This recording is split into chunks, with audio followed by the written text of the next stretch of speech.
Hello guys, welcome back to a new video.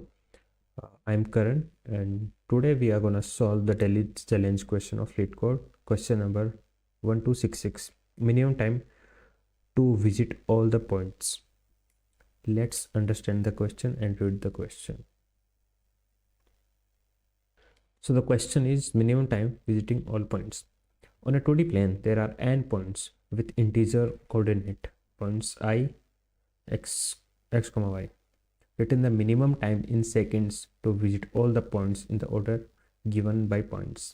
Okay तो हमें return करना है मिनिमम टाइम सारे पॉइंट्स को विजिट करने का और इन द ऑर्डर जिसमें पॉइंट दिए हुए हैं उसी ऑर्डर में हमें जाना है, ट्रेवर्स करना है. सो you can move according to these rules. There are some rules. In 1 second you can move either vertically by 1 unit or horizontally by 1 unit. मतलब कि 1 सेकंड में या तो हम ऊपर 1 यूनिट जा सकते हैं वाई डायरेक्शन में या फिर एक्स डायरेक्शन में 1 यूनिट जा सकते हैं. और move diagonally square root of 2 units in 1 second. What does it means? 1 unit in vertical and 1 unit in horizontal in 1 second. So there are 3 type of moves. या तो हम एक्स डायरेक्शन में 1 unit move कर दें 1 second लगेगा, या हम Y direction में 1 यूनिट मूव करें और हमें 1 सेकेंड लगेगा. एक्स डायरेक्शन में 1 यूनिट 1 सेकेंड, वाई डायरेक्शन में 1 यूनिट 1 सेकेंड, या फिर डायगनली अंडर रूट 2 यूनिट चले हम 1 सेकेंड में. अंडर रूट 2 यूनिट मतलब 1 second vertical and 1 second horizontal, 1 unit vertical and 1 unit horizontal. ये कितने में जाएंगे 1 सेकेंड में. So there are 3 type of moves. Okay, you have to visit all the points in the same order as they appear in the array. ठीक है, you are allowed to pass the points that appear later in the order but these do not account as visited. ठीक है, अगर कोई point बीच में आ गया हमारे तो हम उसको स्किप कर सकते हैं. टारगेट क्या है हमारा? मिनिमम करना में टाइम को. ओके, सो एक चीज़ ये है कि हमें एक पॉइंट से जाना है, यहाँ से यहाँ पे जाना है. हमें पता है कि x में इतना है और y में इतना है, तो हमें पता है कि x में कितना चलना पड़ेगा और y में कितना चलना पड़ेगा. तो फिर मिनिमम करने की बात आ कहाँ पे रही है? मिनिमम करने की बात आ क्यों रही है? वो इसलिए आ रही है क्योंकि 2 चीज़ें. अगर हम इस पॉइंट पे 0,0 पे और हमें इस पॉइंट पे जाना है 1,1 पे, तो इसके 3 वे हो सकते हैं. या तो हम ऐसे जाएँ 1 unit in x and then 1 unit in y. So इसमें टाइम लगेगा 1x + 1y, ये 2 सेकेंड्स लगेगा. या फिर हम एक वे हमारा ये है 1 unit in y direction first and then in 1 unit in x direction, तो इसमें भी 2 सेकेंड लगेगा. बट हम डायगनली भी जा सकते हैं. डायगनली हम अंडर रूट 2 यूनिट जा सकते हैं. 2 यूनिट मतलब कि 1 unit in the x and 1 unit in the y. But ये डायगनली जाएंगे तो हमें 1 सेकेंड लगेगा. तो because of this diagonal movement हमारा टाइम जो है वो कम लग रहा है. ठीक है, ये बात हमें समझ में आ गई. तो बात ये है कि अगर हमें मिनिमम टाइम करना है तो हमें जितना पॉसिबल है वो डायगनल ही जाना पड़ेगा. ये बात हमें समझ में आ गई. ठीक है, अब कैसे निकालेंगे कि कितनी यूनिट हमें डायगनल में चलना है और कितनी यूनिट हमें वर्टिकल या फिर हॉरिजॉन्टल में चलना है? तो मैं बोलूँ कि एक एग्जांपल लेता हूँ मैं 1,1 एंड 3,4 एंड -1,0. अगर ये एग्जांपल लेते हैं तो मैं कहीं पे यहीं पे होऊंगा 1,1, लेट सपोज ये अपना, एंड लेट सपोज 3,4 ये है. इनके बीच की डिस्टेंस कितनी है ये हम देखें एक बार. सो अगर मैं इनके बीच की डिस्टेंस देखूं, एक और चीज़ मेरे को बीच में याद आ गई. डायगनल का मतलब ये भी है कि x डायरेक्शन में जितना चल रहे हैं उतना ही y डायरेक्शन में चलेंगे. मतलब x and y should be equal, तभी वो डायगनल कंसिडर किया जाएगा. कहने का मतलब सीधा सा कि 1,1 से या फिर 0,0 से 2,1 ये डायगनल है, बट ये डायगनल कंसिडर नहीं होगा इन दिस केस, क्योंकि यहाँ पे हमें x में तो 2 यूनिट चलना पड़ रहा है और y में सिर्फ 1 यूनिट चलना पड़ रहा है. तो ये डायगोनल कंसिडर नहीं होगा। अगर मैं इसमें स्क्वायर बॉक्स में अगर ढंग से रिप्रेजेंट करूँ तो दिस इज़ 2,1, तो ये डायगोनल ही नहीं है। इसके लिए हम क्या कर सकते हैं, इसके लिए हम ये कर सकते हैं, इसके लिए डायगोनल हमारा ये 1,1, ये इसके लिए डायगोनल कंसिडर होगा। एंड यहाँ से तो पहले 0,0 से 1,1 पे जाएंगे हम diagonally, and then 1 unit in x direction में चलेंगे। तो इसके लिए ये करना होगा। तो हमें यहाँ से एक बात ये समझ में आ रही है कि हमें ये डिस्टेंस निकालनी है कि जो भी पॉइंट के बीच की डिस्टेंस है, जैसे कि इसके पॉइंट के बीच की डिस्टेंस थी 2 in the x and 1 in the y, ये दोनों पॉइंट के बीच की डिस्टेंस थी। ठीक है, तो वापस इस क्वेश्चन पे आते हैं। 3,4 एक्स में डिस्टेंस कितनी है, 3 - 1 2 यूनिट, एंड वाई में डिस्टेंस कितनी है, 4 - 1 3 unit. So I can say that कि अगर मुझे एक स्क्वायर बनाना है, काइंड ऑफ हम यहाँ पे स्क्वायर ही बना रहे हैं, स्क्वायर मतलब दोनों साइड इक्वल होंगी।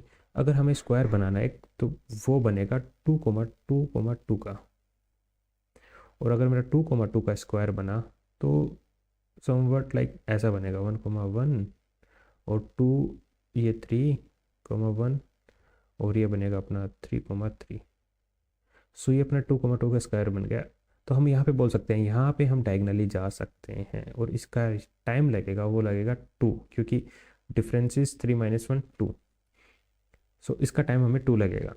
ठीक है, 2 सेकंड में ये डिस्टेंस हम कवर कर लेंगे। इसको आप ऐसे भी समझ सकते हो कि हमें एक्स में 2 यूनिट चलना पड़ रहा है और वाई में 2 यूनिट चलना पड़ रहा है, तो इसके लिए 2 यूनिट टाइम लगेगा, क्योंकि 1 यूनिट हम 1 unit x and 1 unit y हम 1 सेकंड में जा सकते हैं इन केस ऑफ डायगोनल। तो 2 unit x and 2 unit y हम 2 सेकंड में जाएंगे। ठीक है, and what is remaining here, remaining क्या है यहाँ पे, रिमेनिंग हम ये बोलें कि 1 यूनिट वाई की बची हुई है, मतलब कि हमें इस पॉइंट पे कहीं पे इस पॉइंट पे आना था हमें, तो 1 यूनिट वाई की बची है, जो हम बोल देंगे कि हाँ जो एब्सोल्यूट है इन दोनों का, एब्सोल्यूट ऑफ 2,3, तो हमें पता चल जाएगा कितना डिफरेंस या फिर कितनी यूनिट डिस्टेंस चलना बाकी है, जो कि हम या तो एक्स डायरेक्शन में चलेंगे या फिर वाई डायरेक्शन में चलेंगे।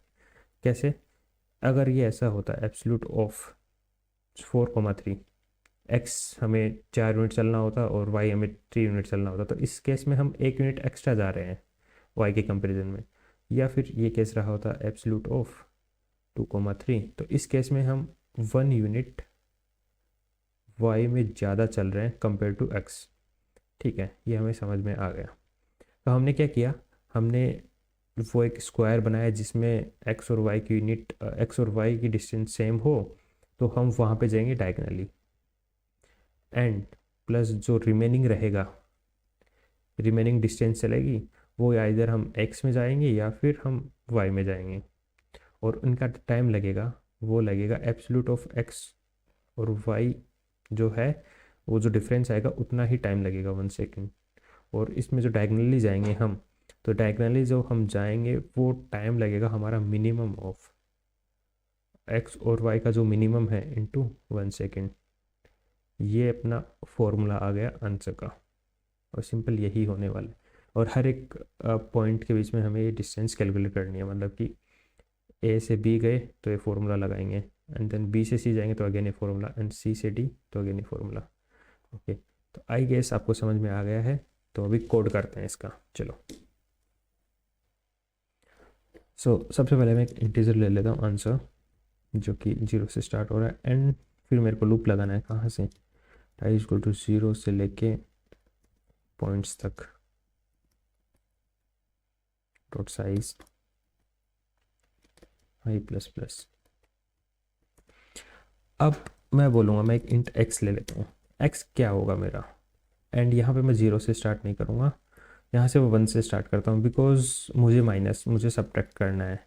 तो आई से कि मैं इस पर खड़ा होकर बोलूँगा कि हाँ भाई इसका x, the current x minus the previous x करके डिस्टेंस बता दो मुझे कितनी है।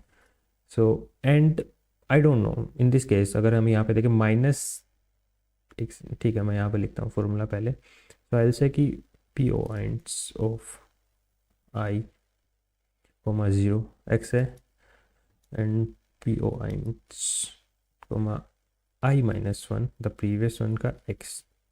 ठीक है, ये बता दो हमें डिफरेंस। बट एक चीज़ नोट करने वाली यहाँ पे ये है कि हमें नहीं पता कौन सा छोटा है। क्या पता जो करंट एक्स हो वो छोटा हो, तो ये in this case X negative आ जाएगा, बट हमें डिस्टेंस तो नेगेटिव हो नहीं सकती, हमें नेगेटिव नीचे, तो मैं बोलूँगा यहाँ पे एब्सोल्यूट ले लो दोनों का, इनका एब्सोल्यूट ले लो। एंड सेम हम वाई के लिए करेंगे। वाई के लिए होगा आई ऑफ 1 एंड आई ऑफ 1। ठीक है, ये चीज़ हो गई। अब हमें आंसर कैलकुलेट करना। आंसर में क्या जोड़ना है हमें? Answer plus equal to minimum of x comma y. पहली बात तो minimum of x comma y into 1, क्योंकि उसमें 1 सेकेंड लगेगी, एंड एब्सोल्यूट ऑफ एक्स -5। इन दोनों का जो भी एब्सोल्यूट है इंटू 1, इनको भी 1 सेकेंड लगेगी। ये अपना आंसर हम करंट 2 पॉइंट के लिए निकाल लिए। लेट सपोज ये दोनों पॉइंट हैं, इनके लिए निकाल लिए हम, ये आंसर में प्लस कर दिए। अब अपना आई प्लस प्लस होगा, इस पे आएगा, तो इससे और इसकी डिस्टेंस कितनी है उनके बीच में हम आंसर सेम फॉर्मूला लगा के आंसर कैलकुलेट कर लेंगे, and at the end return answer. इसको रन करता हूँ मैं। ओके, सो सबमिट करते हैं इसको।